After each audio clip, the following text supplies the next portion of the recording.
I'm delighted to be here with Michael Knowles, my friend, who is the host of the Michael Knowles Show on the Daily Wire. And I think one of the most perceptive commentators on all things cultural, political, and religious. So, Michael, delighted to be with you today. Well, thank you very much, Your Excellency. It's wonderful to be here with you, as always. Oh, good. Thanks. Hey, I wonder if we could start with someone that we both admire very much, namely William F. Buckley. You're a Yale graduate, as Buckley was. You just wrote the foreword, didn't you, to a reissue of God and Man at Yale, Buckley's famous first book. I remember as a kid, this is going back to the 1970s, watching Firing Line. And in some ways, this program we're on right now and many others like it are descendant from Firing Line. But Buckley would be on for a solid hour with pretty high-level people and talking in a serious way. And as a kid, when I didn't really understand what he was saying, I just liked watching him. He was this sort of fascinating character. And his vocabulary impressed me. I remember one time he used the word exiguous. And the person said, I don't know what that means. And Buckley said, it means small. And the guy said, why didn't you just say small? And he said, because I needed the syllables. Like there was something in the rhythm of the sentence, right? But my absolute favorite Buckleyism is the word ipsedixitism. Ipsedixitism, like it was already said? He said it? Or yeah, like he himself said it. So it means something said just on your own authority without sufficient evidence.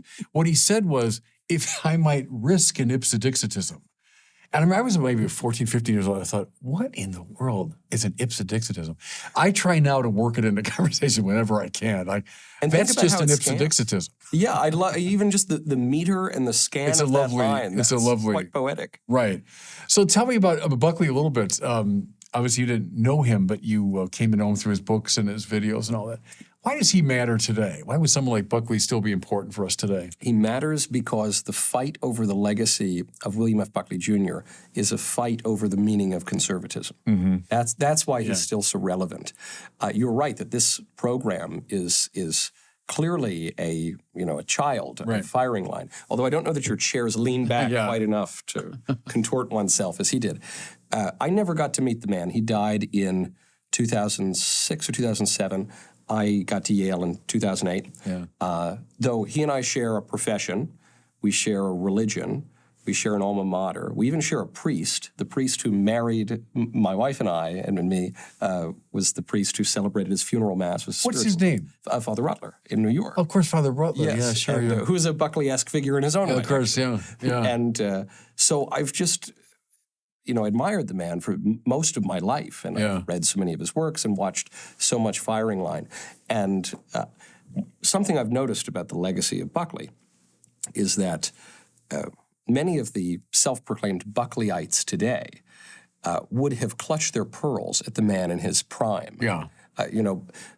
We're told that by the official established media that William F. Buckley Jr., he was a throwback to that halcyon era when conservatives were witty and urbane, but more than anything, they were anodyne. They played along and they lost, and that was it. But good Buckley-esque word, by the way, anodyne. It's not quite ipsedixitism, but it's, but it's something. Close.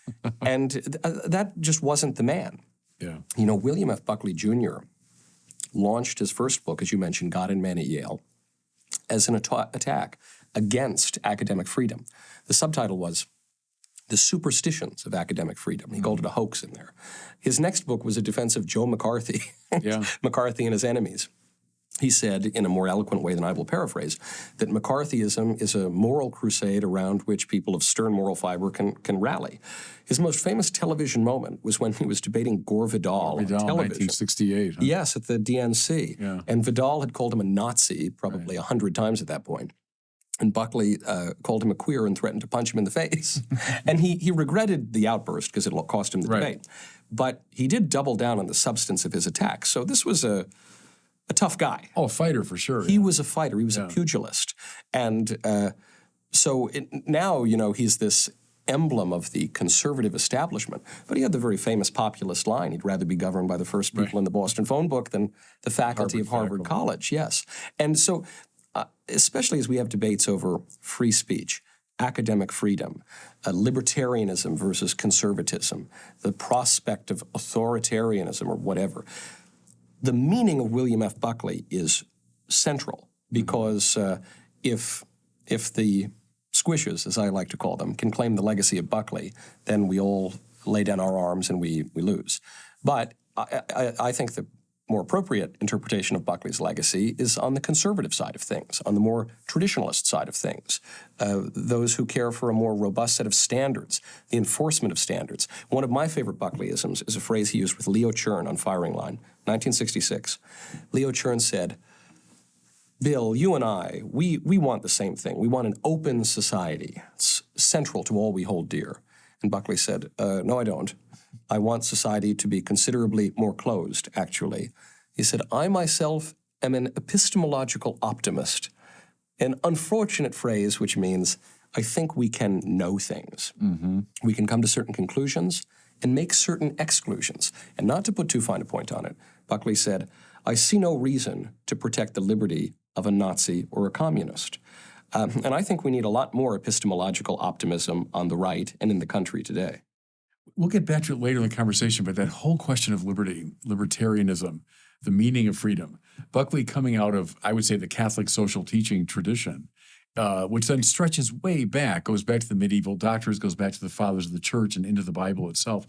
And it's opposed to this sort of freewheeling libertarianism, that liberty means I do what I want. No, it means a kind of disciplining of desire so as to make the achievement of the good possible. Yes. You know, that would be John Paul II's sense of liberty. And I think, right, Buckley was coming out of that. And it sits comfortably to a degree in the American context if it's properly read, you know, and the founding fathers who insisted, of course, upon a moral structure to freedom, that's missing in a lot of the conversation today. Well, there's a line from Lord Acton, which sometimes goes around, and Acton says, summarizing the Catholic view of freedom, he says, "Liberty is not the ability to do what we wish, but the right to do what we ought." What we ought, yeah. And when I say that... And John Paul echoed that very much, John Paul II. And by the way, it's not just Lord Acton. I mentioned Lord Acton because he still has cred with the libertarians. But it's not just Lord Acton, and it's not just John Paul II, and it's not just the Founding Fathers. This was the understanding of liberty going back to classical political philosophy up through the Christians, up through Dante writes about this directly in Monarchia, up through Donoso Cortez and the beginning of the counter-enlightenment and conservatism, and up through the American tradition. This was the understanding of liberty. If you look at the Rhode Island Charter, 1666, I think it is, New York State Constitution, 1777, both of those documents state that the citizens cannot abuse their liberty to licentiousness. You know, the Founding Fathers, the framers of the Constitution, almost all of them wrote about this subject in almost those exact words. They would have taken that for granted. That would have just been in their political unconscious, that idea. Correct. And so now, really, since the 1960s, it's pretty recent, we've had this upending, this notion that liberty is totally disconnected, not only from the moral order, but from even tangible reality. That, you know, that a man can have the freedom to flap his wings and fly. Right. And see, I would trace the roots back, because a lot of things that come up in the present day are revivals of very old issues. And this is the voluntarism of people like, go back to Duns Scotus, but especially William of Ockham. So in the late Middle Ages, when Aquinas' view is threatened, and this new view of freedom as self-determination, as sort of spontaneous self-determination comes to the fore. That's not Aquinas' view at all of freedom. What we were talking about is the Aquinas tradition, which is very ancient. But this new one had its roots back then, but yes, comes roaring out today for sure. Do you know, in the famous Regensburg address that got Pope Benedict in so much trouble? I was just thinking of it when you were describing it. The point of that address, it was not really to address Islam. The point of that address was to battle voluntarism. And to speak in favor of logos, logocentrism. When we say Jesus is the logos, well, we're tying our freedom to that truth, to the word. And the danger of voluntarism in whatever form it takes, and there are forms of it within Christianity, Benedict said that is very dicey business, you know, because now freedom just becomes this sort of freewheeling, self-defining quality. Furthermore, any link that you and I might have is severed. Because you've got your private freedom, I got my private freedom. You define yourself the way you want, I do it the way I want, and all we can do is tolerate each other in some vague way. But any sense of like community or common good or shared purpose, all that's compromised. Or shared perception of the world. No, right. No, but that's the thing. Is when truth is bracketed to that degree, I can't even decide about my gender. Well, then it's open season on a sort of dissolution of the body politic. Right? Yes. I think that's what's threatening us in many ways today. You know, you mentioned that Pope Benedict got into so much trouble for that address, probably the greatest address of the 21st century, because he mentioned the Muslims. But his reference to Islam there was to this medieval Islamic writer, Ibn Hazm, who made this point. He said, Allah is totally transcendent, so is not connected to the Logos.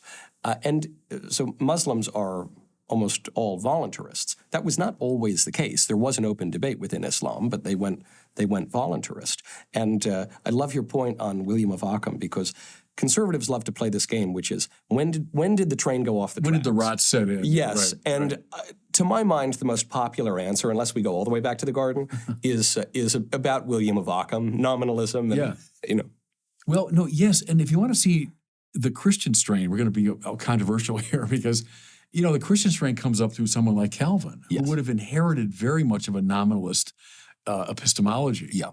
And you do have that uber-sovereign God who seems to hover above the yes and the no, above the good and the bad. Why are some people predestined for salvation, some predestined to damnation? Well, because God decided. It was God's will. That is a voluntarism. That is will run amok. Where in Aquinas, will and mind coincide because of God's simplicity. So God can't will arbitrarily. yes.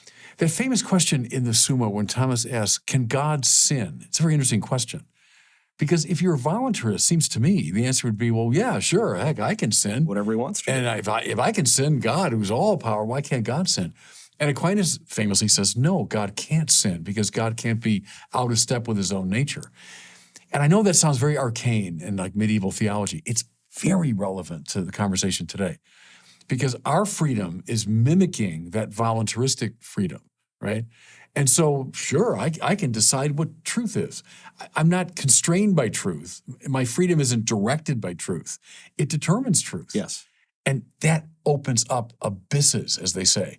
And I think that is, to my mind, the greatest problem politically. It's got philosophical and theological roots, but it plays itself out on the streets today. Well, to bring it full circle back to God and Man at Yale, Buckley in that book quotes a president of Yale who says, look, we obviously profess the Christian religion, his own version of it at least, and we obviously believe in God, but we don't want our educational institution to fall prey to an arid scholasticism. Yeah. And I don't know about you, I quite like the scholastics. Like the scholastics, yeah. I think they were a bit smarter and more perceptive than most of the supposed intellectuals today.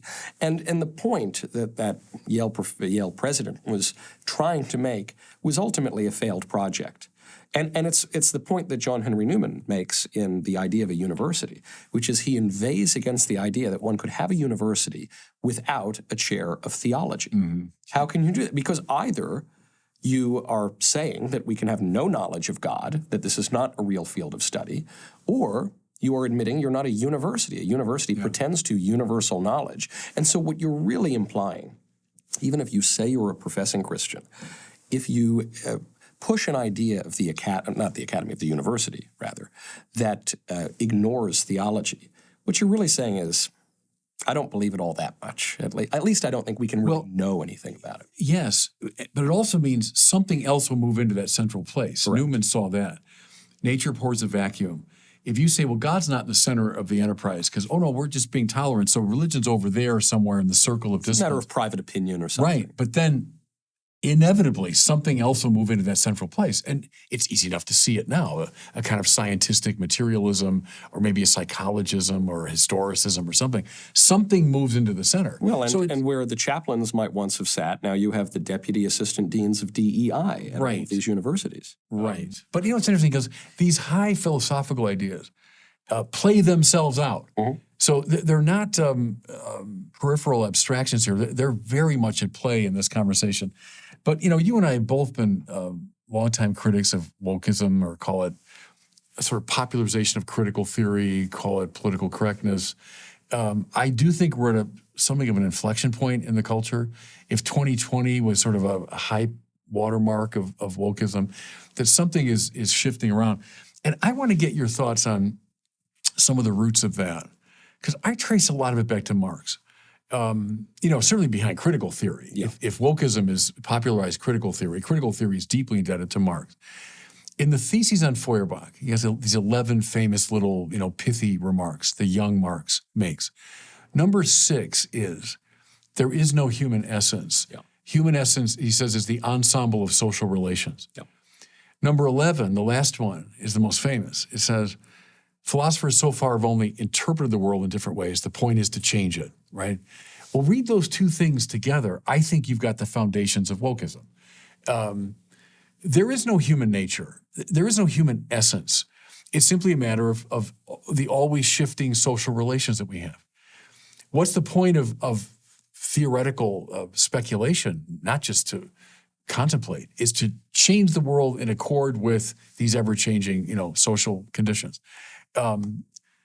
Talk about that. I mean, I do think Marx haunts that whole movement. He does. A specter is haunting America, and it's the specter of Marx in our culture. Certainly that's true. And you can just trace the intellectual lineage directly back to Marx. That's one of the things I try to do in my book, Speechless, is you can just find the people who really promote critical theory, the Frankfurt School, et cetera. Yeah. They are explicitly Marxist. Antonio Gramsci, the Italian communist activist, the author of the Prison Notebooks, famously translated into English by Pete Buttigieg's father, shows you the state of our political ruling class. Notre Dame professor. That's right, Notre Dame professor. Shows you the state of our Catholic universities, too. You see Marx coming up through the culture in that way. Then you have the 1960s, Herbert Marcuse, who is himself a Marxist, is the father of the New Left. Rudi Deutschke over on the other side of the Atlantic, major leader of the student movement. And so you can really trace it. Critical theory, Kimberly Crenshaw, all of these, Derek Bell, are, in fact, the leaders of BLM called themselves Marxists. So Marx deserves a lot of credit here. But Marx didn't come from nowhere either. Yeah. And I know there are a lot of people supposedly on the right who like to pit progressivism or leftism or against true liberalism. We're the great classical good liberals. But it seems to me that when one exalts individual autonomy, when one exalts private judgment above all else, when one says that, when one claims the right to do whatever one wishes, it's not a far leap to get to Marx or to any of the other ideologies that come out of that. It seems to me liberalism remains a major problem. And so when all Marx says is, I'm going to exert the autonomy to conquer human nature. There is no fixed human essence. It's just the product of social relations. And religion's just part of that anyway. And so we're going to recreate the world anew, and we're going to get rid of philosophy because philosophy's bunk because I don't like it. It's like a petulant little toddler just saying, no, Daddy, I'll do whatever I please. And you saw those petulant toddlers really conquer the culture in the middle of the 20th century. Do you remember the movie The Shape of Water? It came out several years ago. Yeah. I saw that movie with Father Steve, who's the CEO of Word on Fire. And when the movie ended, I turned to him and said, that's going to win the Best Picture. Because I thought it checked every box, especially the title. And I won't bore people with all the details of the movie, but The Shape of Water, it means no shape except the shape we want to give it. Yeah. It's the fluidity of reality. Now, Marx gets it from Hegel in a way, but I think Marx gives a very clear expression. There is no fixed human nature. Yeah. It's fluid. It's up to us to decide. Now look at the woke gender ideology today. It's the same assumption, right? That even my gender, even my body is malleable. You want to keep playing the antecedent game. Go back to the ancient Gnostics, right? Yeah. That the real me, it's called the soul or whatever, the real me is buried in here someplace, and the body is just there to be kind of manipulated or escaped from, or it's a problem that it can. Right. But perhaps even to escape from. Perhaps the body is not even a tool, but it's an evil to be thrown to the side. I think that's reasserted itself as well. But these are interesting history of philosophy ideas. Let's go back to politics for a minute. Franklin Roosevelt, Harry S. Truman, Dwight Eisenhower, John F. Kennedy, Lyndon Johnson, Richard Nixon, Ronald Reagan, seems to me all would have believed in God. They would have believed in a fixed human nature. They would have believed in objective moral norms. They would have disagreed a lot about policy and strategy, right? Do you think part of the reason our political conversations become so dysfunctional, everyone complains about our divisiveness and all that, is it's much, much more now than just policy differences. There are these fundamental philosophical differences. There are a lot of people who don't believe in God, therefore don't believe in objective moral value, and don't believe in a fixed human nature. Right. And as a result, we have this really fundamental split. You know, the existence of God can be known with certainty, with human reason, from the created world. Vatican I. I'm not the first to note it. Yes, Vatican I states that, and I think it's true. However, it helps to have first principles that we all agree on. And in fact, even beyond the usefulness of first principles, there are first principles, what C.S. Lewis would have called the Tao in The Abolition of Man. Right. There are things that we just actually have to begin with as premises in order to think. In the same way we have in mathematics. A equals A. I can't prove that. If A equals B, then B equals A. There's no proof for that. That's an axiom of mathematics, but you can't really do mathematics without those axioms. Well, the same is true in any moral reasoning. I guess I can't really prove that it's wrong to commit murder. I know that it's true, and I can think about morality as a result of those things. I guess it's difficult to prove that it's better to bake a pie for the widow down the street than it is to kick a little orphan in the head. But I know for a fact I can't think about morality without knowing those things. And we can observe that these first principles, what one would call the Tao, or perhaps even the natural law, they exist everywhere in the world, and they have for all of human history. So that would be one sign that perhaps there's something to it. Is that ipsedixitism? Maybe it is. I don't know. No, but that's a very interesting point you're bringing up, because it's true in the epistemological area, it's true in the moral area. You finally have to get down to something that is just a brute fact, like the principle of non-contradiction. Yeah. Or in the moral order, it would be for Aquinas, do good and avoid evil. You say, well, okay, duh, but that's the point. It's a brute fact that you simply see, you intuit the truth of it. A freedom that would undermine even those. And we've seen both, haven't we? We've seen a freedom run amok that says, well, no, I'm good and evil. That's, who knows? It's up to the individual. Yeah. Or even non-contradiction, because the extreme woke folks have gone after mathematics. Yes. They've gone after, geometry as sort of a patriarchal system or something. Well, what's happened there is you've undermined the brute facts of both epistemology and morality. Welcome to chaos, right? Right. And so what they would now argue is that to insist upon the existence of God as knowable, to insist upon the basic aspect of the natural law, which is do good and avoid evil, to insist upon the reality of biology, or the meaningfulness of biology, is authoritarian. Right. Who are you to say? And there's really no arguing with that. I don't, I guess, what am I? I'm a citizen, I guess, is what I am. And I'll exercise my vote and my voice as best I can. But at that point, when we no longer have any shared perception of the world, then we can't communicate. The signs and symbols, the words that we use to communicate don't necessarily mean anything, as many of the postmodernists told us in the academy in the middle of the 20th century. Yeah.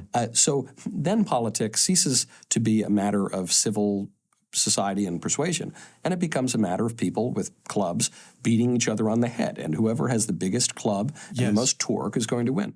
See, what do you have in someone like Nietzsche? We're beyond good and evil. Good and evil are just tools used by powerful people to impose their wills on others.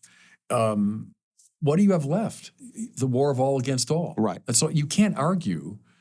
I can't argue to see things my way. And so all I'm left with is a play of powerful wills. And, to my mind, in 2020 in our country, that's what broke out in a way.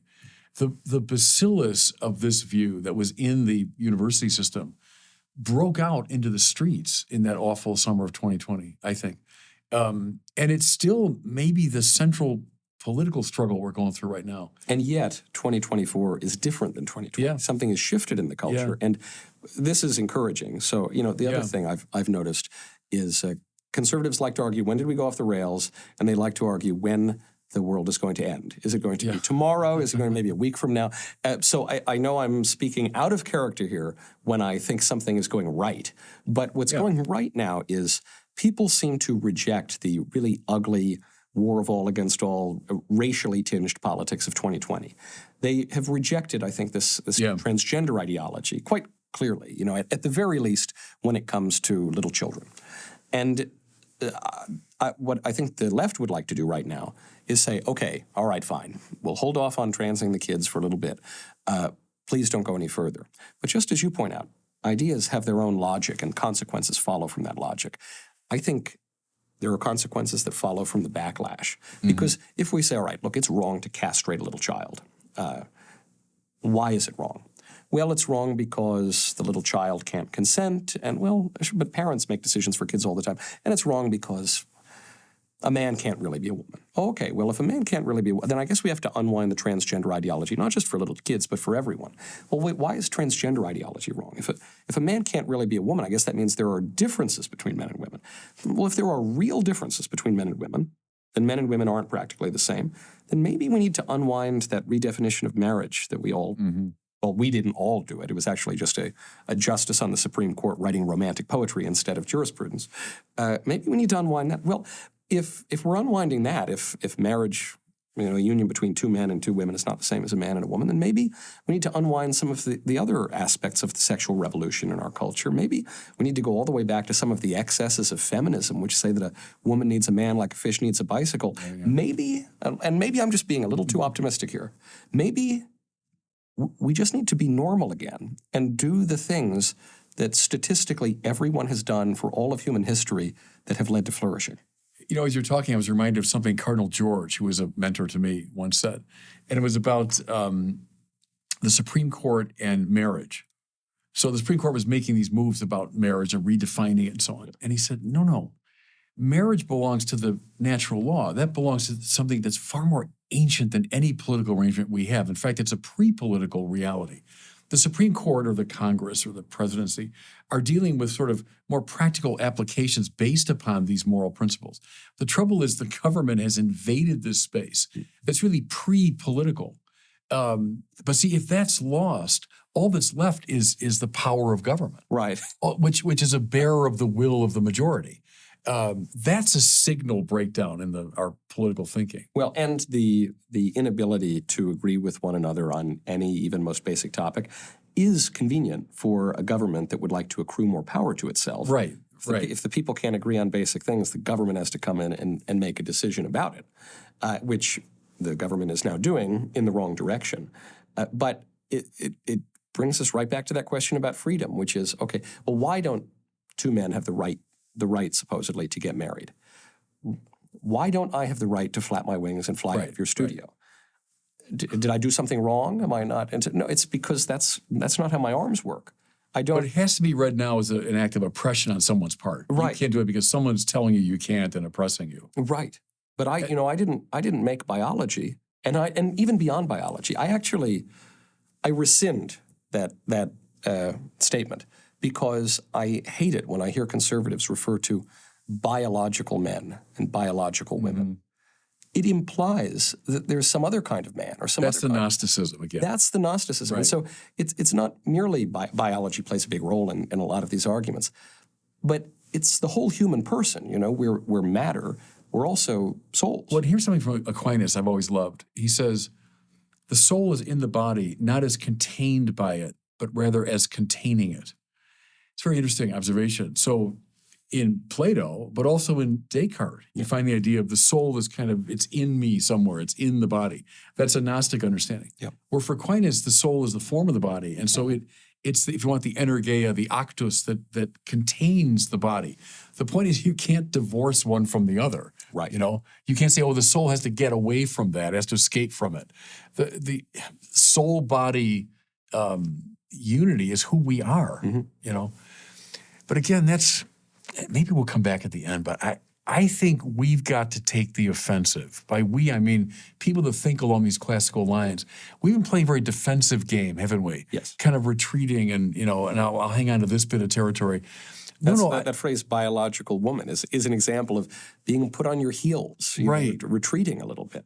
You mentioned Gramsci, who's of course hugely influential, and then there was Rudy Dutschke, right, who gave us the famous Long March Through the Institutions as the goal of the kind of Marxist program. And I think it's very clear we've been seeing that rather plainly, haven't we? Education and government and entertainment and all the various institutions that make up our society, let's bring them all in line. Well, I think it's time that we reverse that and that we start a long march back through the institutions to claim this, I think, much more vibrantly realistic and truthful account of who we are. Right now, we have a lot to learn from Gramsci and someone like Rudy Dutschke, who popularized this phrase, the long march through the institutions. We have a lot to learn because the early Marxists were truly revolutionaries. And like most revolutionaries, they failed. No one wanted their stupid prescriptions. And Gramsci observed that because they had lost the common sense, they had all these crazy theories for the common people, and the common people preferred their way of life to the crazy theories of the revolutionaries. So they lost the common sense, as I feel the left has lost in recent years.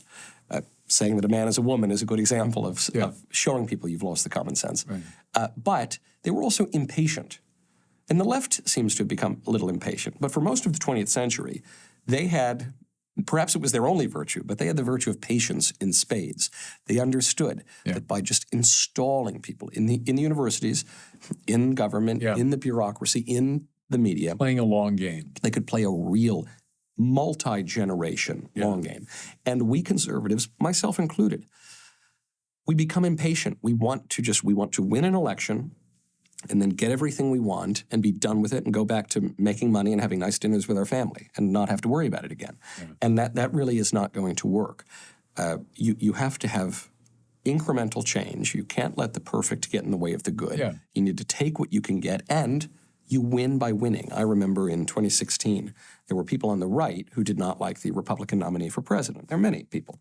And some of them voted against him because they said it's better to lose in the short term. And then in 4 years or 8 years or 16 years, I don't know, at a certain point down the road, trust me, we're going to win. And we're going to win better than if we won right now. And it's like the weatherman. The weatherman can't predict the weather tomorrow, but he's going to tell you the temperature on Earth 100 years from now because of climate change. These people are not, they had made all the wrong predictions for the past 18 months, but now they were going to tell you what's going to happen in 8 years. No, you don't win by losing. You win by winning. The left showed us this for the past century and a half. Even gradually and when you can, and taking this part of the culture, this part of the institution when you can. Yes. Yeah. Yes. Yeah. Let me ask you something else about Marx, because I still see Marx as haunting so much of the present conversation. People on the left tend to hate binaries, except for the binary of oppressor-oppressed. Mm-hmm. So coming up through people like Michel Foucault and then the Frankfurt School and so on, a tendency to divide the world into hammers and nails, right? There's oppressors and there's oppressed, and you get assigned to one of those two categories. Well, that is right out of the Marx playbook. You've got the oppressive capitalist and the oppressed worker or the oppressed proletariat. And Marx wants to foment the struggle. He wants the conflict because the conflict will lead, he thought, to the emergence eventually of pure communism.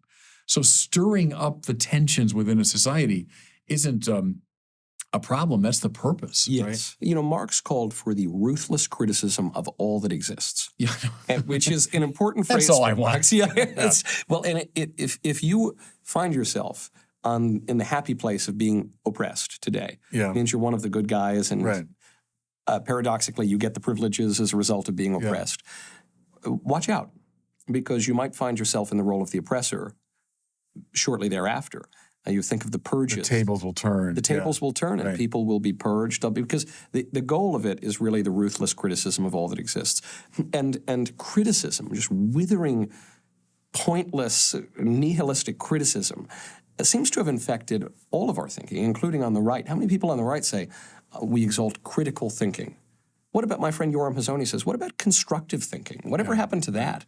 Why is it that we now, even on the right, we say, we don't want to teach students what to think, only how to think. And I said, okay, well, look, I can't really know what to think about history if I don't know that the Battle of Lepanto did, in fact, happen in 1571. Well, look at the universities. That many have put their finger on the universities as a place where a lot of this obviously distorted thinking found its way, they were very interested in communicating what to think. Yes. They weren't just training people in a logical method. They had a very clear content to their teaching. How did that happen, and what do we do? That question of the universities I've wrestled with a lot. You can almost see it. There's critical theory. There's the Frankfurt School. It was late 60s. There was a famous conference at Johns Hopkins where they brought over, I think Foucault was there, and maybe Derrida too, but a lot of the key players in that conversation came to our shores for the first time, late 60s. And it sort of planted this way of thinking in the high university culture where it gestated for a long time, as you suggest, many decades even. But during those decades, generations were coming to these universities and being trained, I would still argue the summer of 2020 is when all that kind of came spilling out into the streets. But think about even outside of Foucault or Derrida, someone like a Herbert Marcuse. Yeah. Marcuse, who had been here. We in America took him in, and then he proceeded to destroy our country. So you're welcome. But Marcuse, part of the reason that his plan worked and he gave birth to the New Left is he was a pretty insightful guy. His most infamous essay is called Liberating Tolerance. Repressive tolerance is the phrase that has come out of it.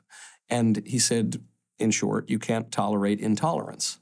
And so many on the right point to that and they say, look how evil that is. Look how terrible, this monster, this oppressor. But he's kind of right, he's basically just talking about the law of non-contradiction, isn't he? And so, yes, we do need to have standards. We do need to have norms. And so many, I fear, have followed many of the people you've just mentioned who are radical leftists, who are subjectivists and relativists and extreme liberals. And even on the right now, we favor procedural norms over substantive goods. We say that, well, if you ever want to do good and avoid evil, why, that makes you no different from the left. Well, the only difference is the left wants to do evil and avoid good. Right. That seems like a substantive difference to me. What's the way forward there for the universities? It's hard because you can change a university department pretty quickly. If you get the key people there and then they train their doctoral students and they are in charge of hiring and firing, that in pretty short order you can remake a department to be along one line of thinking. Isn't it true in study after study that in most universities, 90% or more of the faculty would vote Democratic? Much more, yeah. Much more than that. What is the path forward there to try to at least provide some balance in the universities? Well, the governor of Florida has done a good job with the new school, I think it's called, where he went in, changed up the board a little bit. The board changed up the curriculum and the flow of information around the university, and they seem to have done pretty well there. Brought in very serious people, serious intellects, but just remade it in a saner way. Now, there are going to be some on the right who's, well, we don't want the hand of big government to come in and, heaven forfend. We need the free marketplace of ideas to generate this change in the university. I say, what free marketplace of ideas?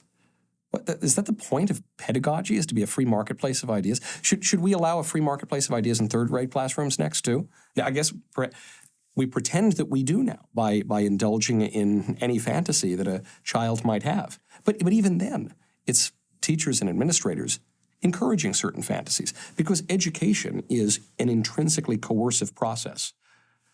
We don't like to say it. It seems sort of naughty, but it's true. It's that freedom and truth problem again. We always come back to that. It's one of the most ancient problems in philosophy, but we've so privileged the freedom side of it, and we've so questioned the truth side of it.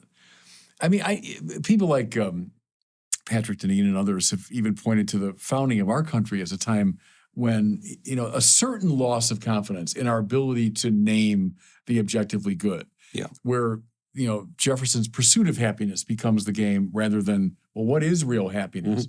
And so Thomas Aquinas will spend, pages and pages articulating what real happiness is. Did even the founders, to a degree, lose confidence in our capacity to know that, and then opted for, well, at least let's tolerate each other as we each pursue happiness in our own way?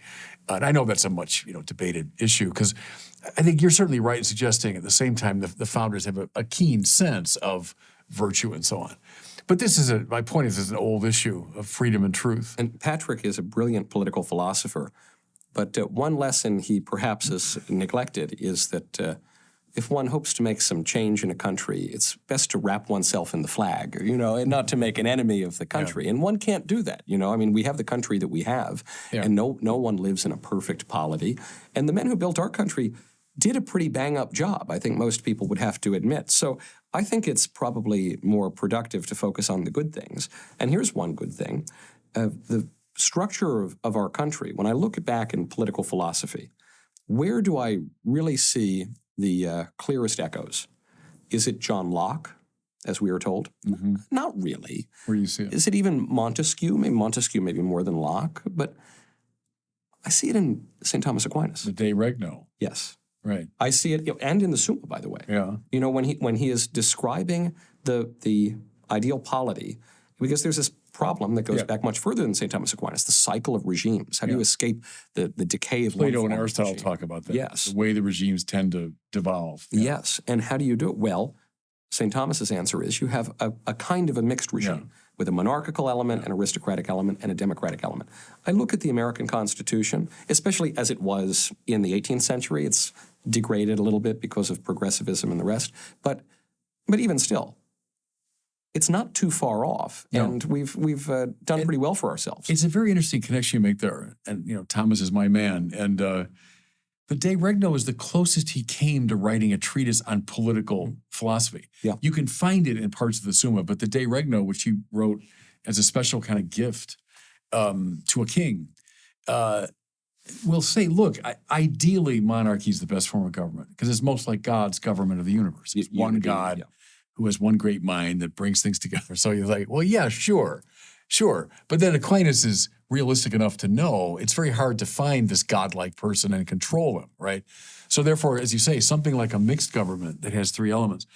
And I think you could trace Aquinas to someone like Robert Bellarmine because we're pretty clear. I think Jefferson had Bellarmine in his library, that he would have read him. But the other one, maybe more likely, is Hooker. They always call him the judicious Hooker, late 16th century figure in the Anglican philosophical world.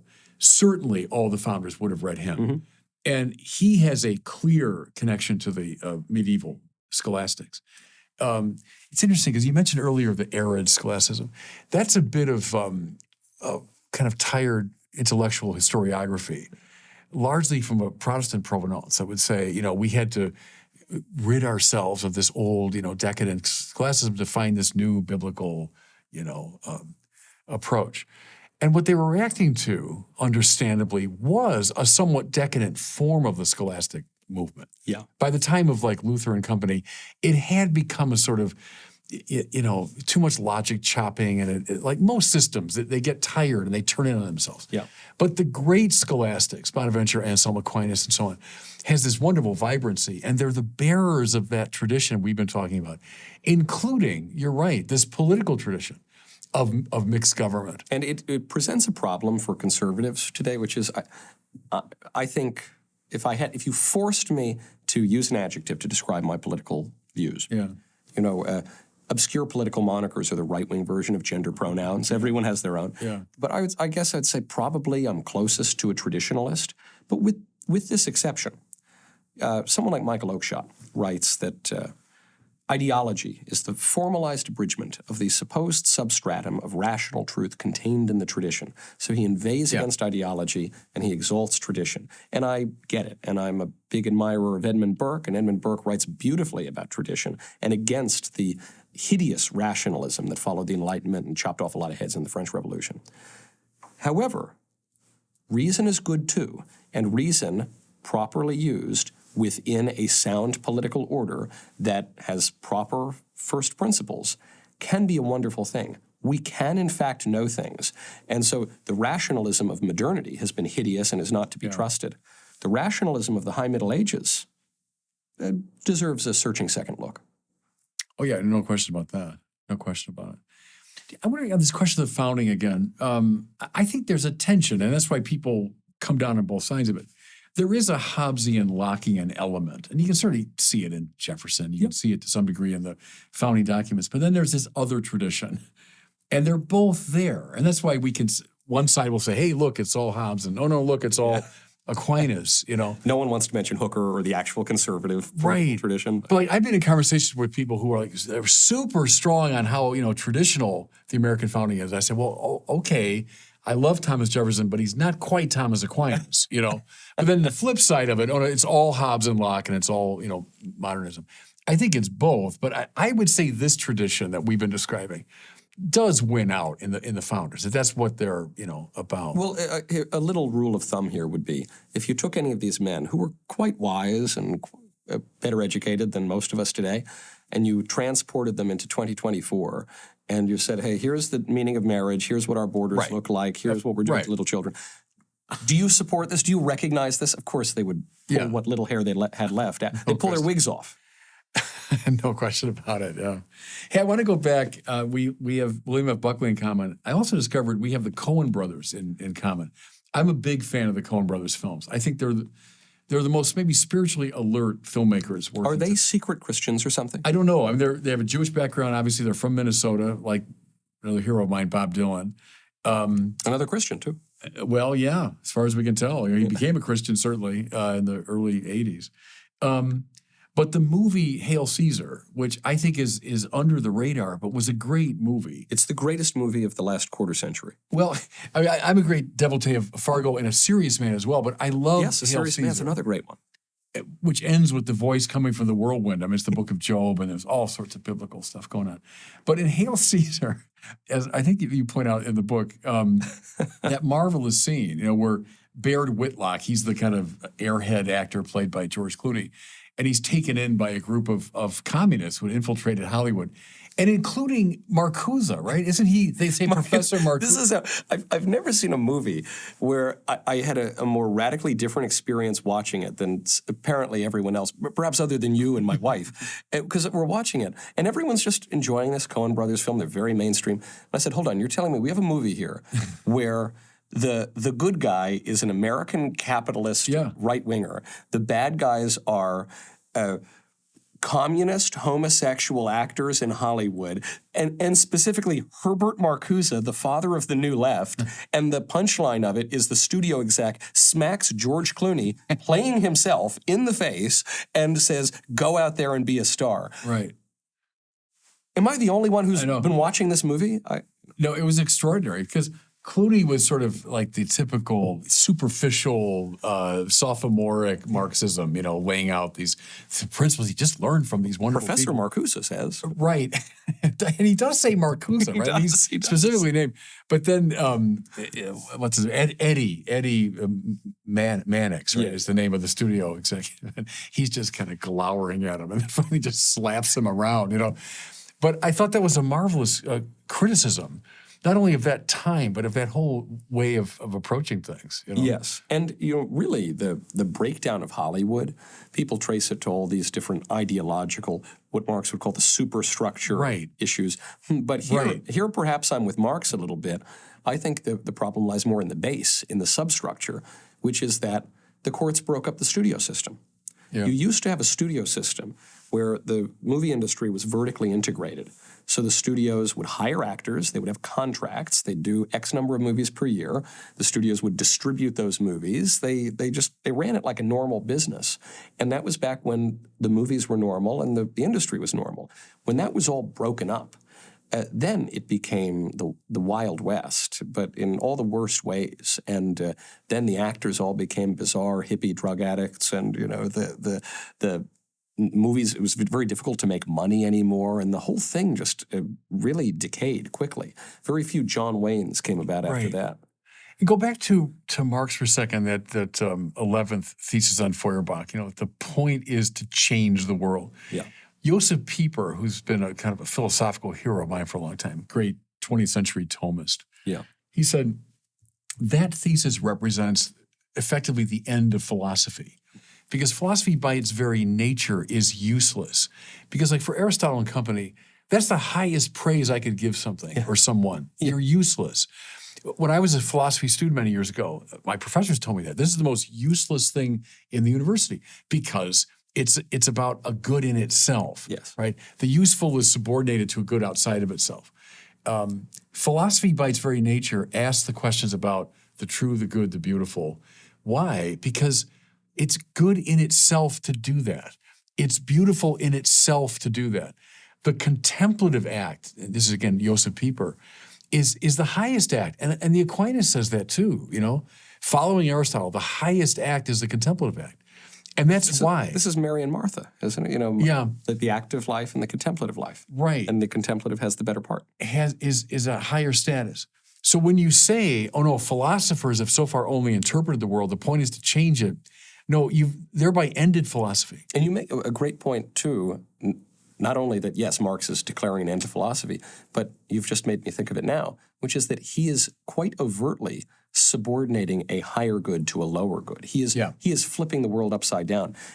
Much of Speechless was spent attacking the right more than the left, which is kind of funny because I'm on the right and not on the left. But my friends on the right, sometimes they drive me crazy, and that is the point that drives me perhaps the craziest, which is when they'll say, "Don't go to college anymore," and I say, "Okay, I'm with you. There are plenty of reasons not to go to college anymore." They say, "Don't go to college anymore because you're not learning anything useful." Right. Or only go to college if you're going to study business or something. No, then college isn't college anymore. Yes. That's Newman. Right. The problem with the colleges is not that they're no longer teaching anything useful. The problem with the colleges is that they're no longer teaching anything useless. Right. No, precisely right. They've lost the communicating the art of contemplation, and they become, kind of engines for social change. But again, that's coming right up out of the Marxist thing. Yeah. Hey, tell me, so we're getting close to the end of our time, tell me a bit about your, call it reversion to Catholicism. So you were raised a Catholic, right? Yeah.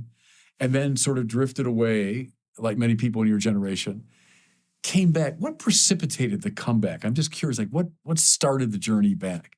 I fell out at my confirmation. And your confirmation? I did. Which is typical now. It's about the age. People disaffiliate. It was, most of the blame goes to me because I was a punk kid who thought he was smarter than he was, though at the time, this would have been 2003, the new atheists were rising up, right. with their clever but ultimately, I think, shallow arguments. But, Chris Hitchens had a funny voice and he made some funny comments. Right. So he appealed to the hubris of teenage boys. There was also the scandals in the church. Yeah. And there was also a very weak catechism. The felt banners and the sappy, ridiculous 70s Sims and I would say liturgical abuses that followed for half a century that were really bad. I remember when I was in Italy during college, I came to the conclusion that God exists because a friend of mine, a randomly assigned, providentially assigned roommate, who was baptized Catholic, raised megachurch Protestant, fell away a little bit like me. He presented me with Alvin Plantinga's modal ontological argument. Yeah, based on St. Anselm of Canterbury. Yeah. But Plantinga's version of it. It was Plantinga's version in modal logic, which I don't even find all that compelling anymore, but I find it charming in any case, and I find St. Thomas's arguments probably a little stronger. He didn't like the ontological arguments. He did not. He explicitly rejected it. Right. And my confirmation saint, coincidentally, providentially, was Thomas. Yeah. Did I pick it because Thomas doubts? Did I pick it because Thomas Aquinas was smart? Maybe Thomas means twin, so maybe it's both. But I came back in, and I did experience, after Summorum Pontificum, I experienced a traditional Latin Mass, the extraordinary form. And I had no idea what to do. I received the Eucharist not in a state of grace. I hadn't been to confession in 10 years or something. Yeah. And I had no idea what was going on. I was taught never to receive the Eucharist on the tongue, or never kneeling. I was taught you receive in the hand. And so I just had no idea. And regardless of one's thoughts on the liturgy, it is kind of crazy that a young person catechized in the Catholic Church would not have any idea about the Mass that had formed statistically, 99% of the saints or something. It was crazy. And but that attracted me as well. C.S. Lewis, G.K. Chesterton. You began reading your way. I read my way into it. Eventually, I was real thick-headed. So eventually I said, maybe I should read the Bible. Yeah. I've been reading all these other guys for 5 years. Maybe I should read the Bible.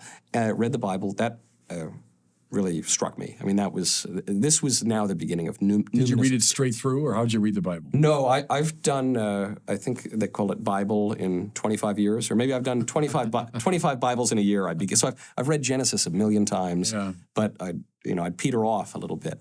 And I just dove right in to the Gospels because I said, look, I accept that God exists, so now I have to grapple with the question of whether our Lord is who he says he is. And I guess a good place to go for that is the Gospels. And they really jump out at you. I spoke once with the comedian Norm Macdonald. Yeah. And the great Norm Macdonald. The great Norm Macdonald. And he and I had a very long correspondence for a period of weeks. Every night we would write each other these essays, basically.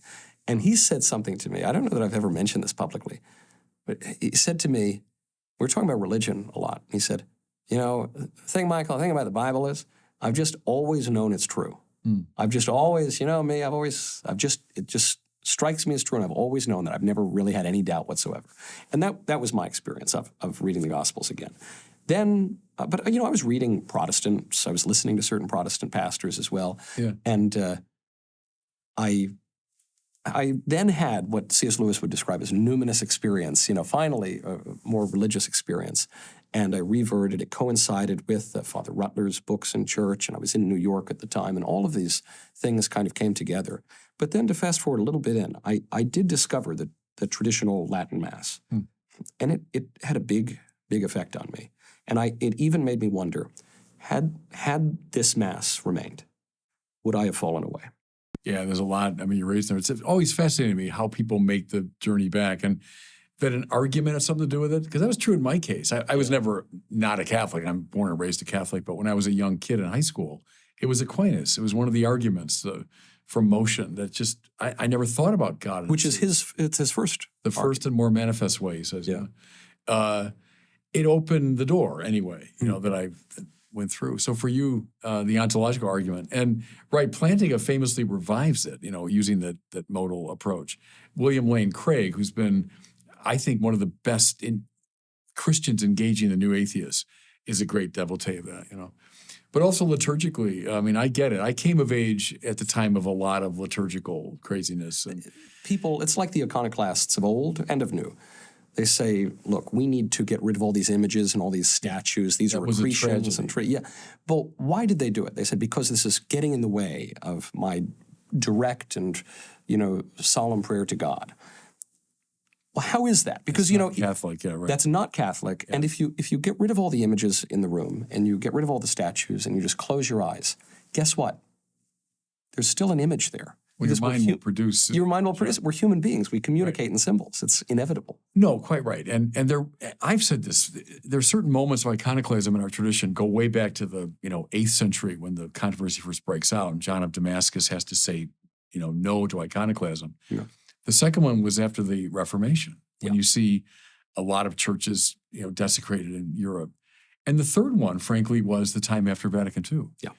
Here I go back to, I don't know if you know the name, Malcolm Miller, still alive, gave tours for decades at Chartres Cathedral, Englishman, who went there as a young man to do his master's research and never left. Yep. He just lived in Chartres and gave tours in English. Anyway, years ago I heard him lecture, and he said, look, I believe in the principle ecclesia semper reformanda, right? The church must always be reformed, and we must always be open to, renovations when necessary. But he said, here's this clear sign that a reformation's gone off the rail, when people start destroying beautiful things. And I remember thinking, yes, that's not a bad principle. Yes. Right. And I think that happened after Vatican II for sure. People started destroying beautiful things. Because, Chesterton has that point on a fence post. Yeah. And not only Chesterton's fence of don't tear it down until you know what it's for. But keeping it white. Keeping it white. Right. If you leave the white fence post standing out in the field, you come back 5 years later, it's going to be black. Right. In order to keep it white, you have to repaint it. Right. You have to work on it. And that's the principle of semper reformanda, to keep it the way it should be. Right. You see, we have this, I think, a fetishism about time in some ways. Like, newer is better. Yeah. Well, sometimes. Yeah. In some ways it is. The relevant question is always, it's good, bad, not old, new. Yes. Not what's trending and what's not, what's medieval, what's modern. Who cares? I don't care about that. Is it right or wrong? Is it good or bad? Right. Another Chesterton line, if you're on the wrong road, the best way to start going in the right direction is to go backwards. To turn around. As fast as you can. Right. Because again, he had his priorities straight. What matters is getting where I want to go. And I'm skeptical of social science as a general rule. Harvey Mansfield, the great Harvard professor, He said, look, I don't believe in social science, but I'll quote it when it serves my purposes. And I feel similarly. And so it would seem to me, especially as our culture is now, the philosophers have been exiled and the social scientists and the engineers have been exalted. Okay, well, how have things been going? Let's check in on self-reported happiness. We have multiple major studies on that. People seem to be less happy. Women in particular actually seem to be. Let's look at prescriptions of depression pills. Skyrocketing. That's not a sign of things getting better. Young kids especially among young kids during 2020 to 2022. Suicidal ideation, depression, anxiety. Jumped over 100%. Yeah. Let's look at people getting married. Let's look at people having babies. We haven't had a replacement rate, birth rate for 50 years. Well, okay, these would be signs that something has gone wrong. And so, fine, we'll use the social scientists, but let's at least accept your own conclusions. And maybe, following Chesterton, maybe we need to turn around on that road. What matters is not, am I going forward? Am I going toward the truth? Yes. But again, the fetishism of time or of progress, I'm a progressive, I'm moving forward. Yeah, but if the good is back there, you don't want to be moving forward. You're getting further away. No. So let's end on that hopeful note, because I think it is an inflection point in the culture. Something is shifting, and not just at the political level, but the cultural level. Give me your best sign of hope right now in our culture. For St. Thomas, following Aristotle, virtue is a mean between extremes. Yeah. And so, there's one extreme in politics, which is this kind of voluntarism that, as we were discussing, that it's all just about constant activism and cudgeling the other guy in the head. There's another extreme that Christians are sometimes liable to fall into, which is a political quietism. Oh, well, it'll all work out in the end. I know how the story ends, so I have no role here. Well, hold on. Certain Protestants might believe that. Catholics don't believe that. We believe we cooperate with God's grace, and we like to do good and avoid evil. So, okay, it's no political quietism. You have certain responsibilities. Depending on your regime, you may have more or fewer responsibilities, and we ostensibly have a self-government. So, do with that what you will. People seem to have come back to a mean right now. Doesn't mean we're not going to swing too much. I'm not talking about left and right. I'm talking about other, that axis, it comes from the French Revolution. It's the atheists and the beheaders of monarchs on one side and the Catholics and the monarchists on the other. It's not applicable to everything. We have all sorts of crazy extremes we fall into. But right now, we seem to have recovered a sense of the common sense that is really commonsensical. People seem to be more inclined toward pursuing truth that might be knowable, putting limits on the excesses of individual autonomy. They just kind of want to be normal again. That's across demographics. That's even in unexpected quarters. And so, great, I'll take that. And it doesn't, the culture is still, has all sorts of problems. But this would seem to be an opportunity for us. And so it seems to me this would be a good time to push forward, put your foot on that pedal. No, right. And not in a spirit of cruelty, but I think we should go on this long march through the institutions. Yes. I think we should reverse the momentum and not just cling to the little bit of territory we have left, but we should go on the march. That line from the Lord into St. Peter, that the gates of hell will not prevail against you. For some reason, I always misread that as somehow, well, hell's coming after us, but we'll always be able to. No, it's the contrary. The gates are the weakest point of your enemy's city. The gates don't move. Well, you're going to break through the gates. Yes. They're not going to prevail against you. In other words, this is a church on the march. This is a church that is trying to bring the word of God to the whole world. So we shouldn't just acquiesce, into the little place that we have. We should go on a march. A friend of mine once said that there are too many pacifists in the church militant. We have a duty in this world. We're called to do things. Our Lord doesn't say just sit around and eat some fish. He says go out there, feed my sheep. You will be fishers of men. Proclaim to all the nations. Yes. And so we have that opportunity. And we don't always have the same degree of opportunity. I think this is a point that people really need to take away and take to heart. It's sort of like playing blackjack. If you do the same thing all the time in blackjack, you're going to lose all your money. You have to know when to double down. You have to know when to split. You have to know when to seize opportunities that don't come around all the time. I think this would be a great opportunity, a great moment of opportunity that I haven't seen in my lifetime for conservatives, for Christians, for normal people who don't know what to call themselves but know they don't want what we've been living in.